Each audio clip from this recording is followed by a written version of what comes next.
Okay, so day 20 of culinary school. We have about 90 days left. It's going by so fast, but I'm learning a lot every day. Obviously, I don't know why I have these on.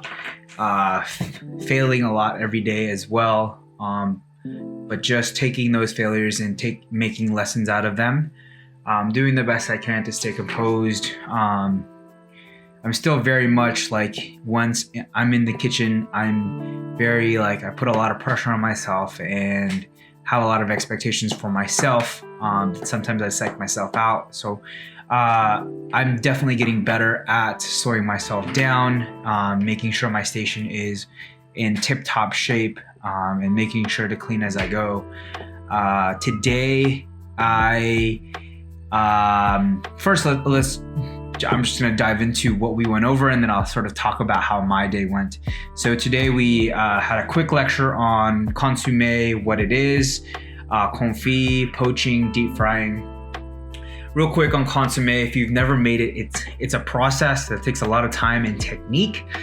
It's a very, very clear broth that just takes a lot of time and a lot of things going on for you to make sure that happens and is done correctly. So it's a very classical French soup / broth that again is very technique and time sensitive. And then we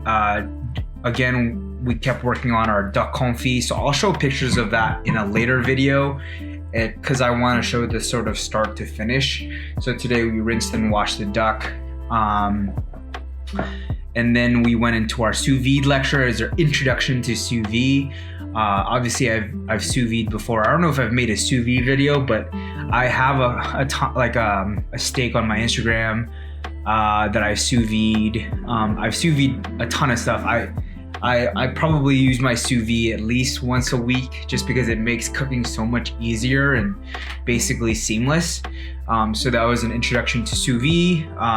I did not chicken fabricate because I was washing the duck, but I missed out on practicing there. But we did fry our chicken. We did a sous vide, and also sous vide chicken, and then we also did a chicken consommé with ground chicken. Another thing that we did, so those are the production stuff. So again, making chicken consommé throughout, did the sous vide regular cooking.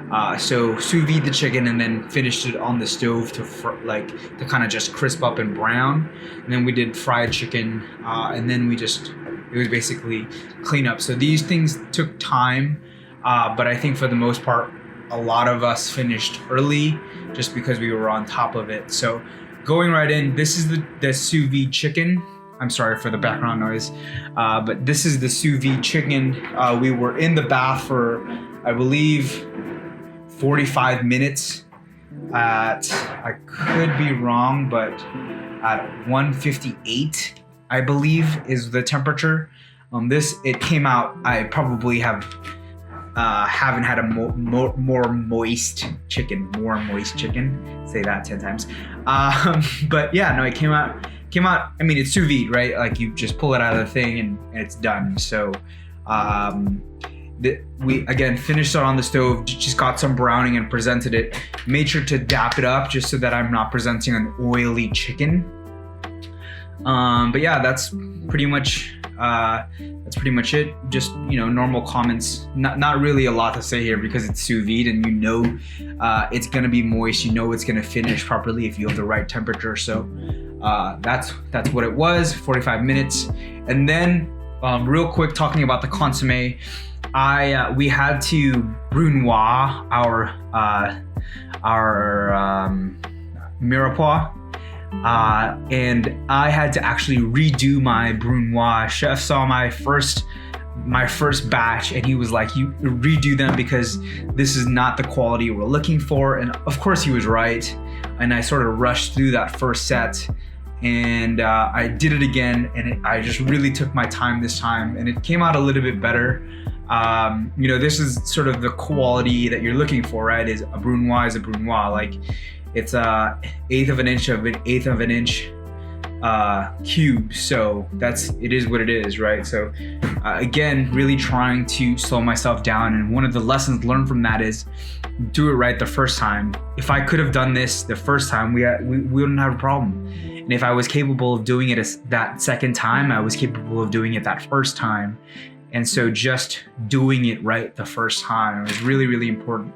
But this is finishing up the consommé, because you take this brunoise and you sort of just you cook it down a little bit to al dente to make sure that this is al dente. This is how the final product looked like. Mine was a little bit clearer than what he wanted, and that was because of time. It's supposed to be a little bit darker than this, but he wants it obviously a clear broth. It has to be very clear, so it's strained out with a filter, like a coffee filter, and I believe it was a chinois, which is a fine mesh strainer.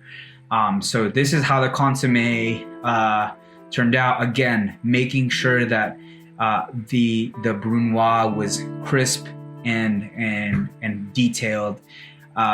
It's worth noting that you plate the mirepoix first, and then you ladle in your consommé. Always ladle, never pour.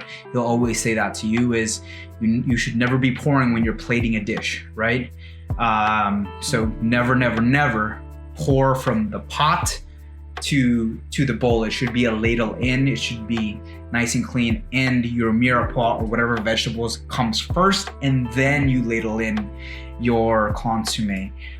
So that's sort of how mine went. Again, it needed more time.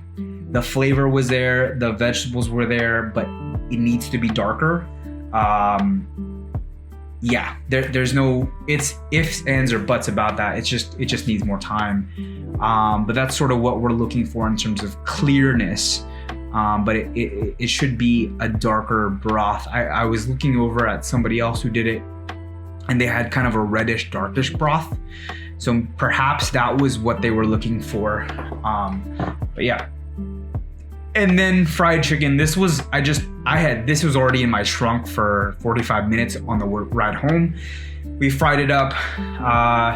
We, as a class, decided on a buttermilk marinade. This was marinated in buttermilk, I think, over the weekend. So it's already been marinated for quite some time, and it was so flavorful, very smoky because of the paprika, and then finished with flour, dosed it in flour, and then fried it. So it was a good fried chicken. Obviously, it's just an introduction to fried chicken. We're doing all chicken this week. I think we have a couple more days of chicken. I'm excited because we get to fabricate tomorrow, so more practice on fabrication. But yeah, fried chicken. Fried chicken is fried chicken. So this was probably frying at a 300 degree oil for about, I want to say 7 minutes, in that ballpark, right? So I took it home and air fried it. It tasted really good. So that was pretty much our day today. I think one big lesson learned was just doing it right the first time. I think that's one of my big things is if I can do it the first time, just do it there. I was just rushing at that first time. Again, it's a common theme that I've talked about before. So excited about tomorrow. It should be a big day tomorrow, but that was Monday, day 20, less than 90 days left of this thing. So again, just trying to make the most out of every day, cherish every day, learn as many lessons as I can every day, and not to be too down or too high on myself, and just, learn as I go and try to just take a step forward. With that being said, that is my update for day 20 of culinary school. I will talk to you guys tomorrow. Peace.